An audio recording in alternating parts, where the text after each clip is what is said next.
بسم اللہ الرحمن الرحیم۔ السلام علیکم ناظرین، جب جنگ جمل اپنے اختتام کو پہنچی اور آتش حرب بجھ گئی تو امیر المومنین حضرت علی رضی اللہ تعالی عنہ نے ام المومنین حضرت عائشہ رضی اللہ تعالی عنہ کے لیے سواری، زاد راہ اور دیگر سامان تیار کیا اور حضرت عائشہ رضی اللہ تعالی عنہ کے ساتھ ان لوگوں کو بھی واپس روانہ کیا جو ان کے ساتھ آئے تھے اور بچ گئے تھے، مگر جس نے وہیں ٹھہرنا پسند کیا وہ وہیں رہا۔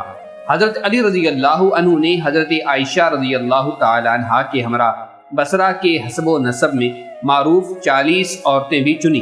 جب روانگی کا دن آیا تو حضرت علی رضی اللہ عنہ حضرت عائشہ صدیقہ رضی اللہ تعالی عنہ کی خدمت میں حاضر ہوئے۔ آپ رضی اللہ تعالی عنہ کے ارد گرد ہر طرح کے مسلمان موجود تھے۔ حضرت عائشہ رضی اللہ تعالی عنہ باہر آئیں اور ان لوگوں کو رخصت کرنے لگی، غم اور افسوس کے لہجے میں فرمانے لگی، اے میرے بچوں، ہم میں سے بعضوں نے بعضوں پر غفلت اور کوتاہی سے عتاب کیا، پس اب تم میں سے کوئی بھی کسی پر زیادتی نہ کرے، خواہ کوئی بات اس تک پہنچے۔ خدا گواہ ہے، میرے اور علی رضی اللہ عنہ کے درمیان کوئی جھگڑا نہیں تھا، مگر ایک ساس اور داماد کے درمیان جو بات ہوتی ہے وہ تھی۔ اگرچہ میں نے ان پر عتاب کیا ہے، مگر یہ یعنی حضرت علی رضی اللہ تعالی عنہ میری نظر میں نیک لوگوں میں سے ہیں۔ پھر حضرت علی رضی اللہ عنہ نے فرمایا، لوگوں، انہوں نے سچ کہا اور انہوں نے نیکی کی، واقعی میرے اور ان کے درمیان اس کے سوا اور کوئی جھگڑا نہیں تھا، اور یہ حضرت عائشہ صدیقہ رضی اللہ تعالی عنہ دنیا اور آخرت میں تمہارے نبی کریم صلی اللہ علیہ وسلم کی زوجہ محترمہ ہیں۔ حضرت علی بن ابی طالب رضی اللہ عنہ بھوک کی حالت میں گھر سے نکلے، آزاد سردی کی شدت سے تھر تھر کانپ رہے تھے۔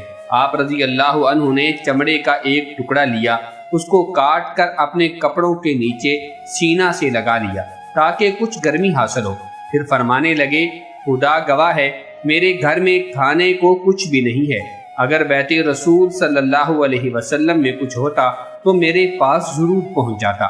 پھر آپ رضی اللہ عنہ مدینہ منورہ کے گرد و نواح میں نکلے، بھوک اور سردی کی شدت سے کانپ رہے تھے کہ ایک یہودی کی آپ رضی اللہ عنہ پر نظر پڑی جو اپنے باغ کی دیوار کے سوراخ سے دیکھ رہا تھا۔ اس نے کہا، اے دیہاتی، تجھے کیا ہوا؟ حضرت علی رضی اللہ عنہ نے جواب دیا کہ مجھے سردی اور بھوک کی شکایت ہے۔ یہودی نے کہا، کیا تم میرے لیے پانی بھرو گے؟ ہر ڈول کے عوض کھجوریں لے لینا۔ حضرت علی رضی اللہ عنہ نے فرمایا کہ ہاں ٹھیک ہے۔ یہودی نے باغ کا دروازہ کھولا اور حضرت علی رضی اللہ عنہ اندر داخل ہو گئے۔ حضرت علی رضی اللہ عنہ کام کرتے ہوئے جب بھی پانی کا ایک ڈول بھر دیتے، وہ یہودی آپ کو ایک کھجور عوض دے دیتا، یہاں تک کہ حضرت علی رضی اللہ عنہ کی ہتھیلی کھجوروں سے بھر گئی۔ پھر فرمایا کہ بس مجھے یہی کافی ہے۔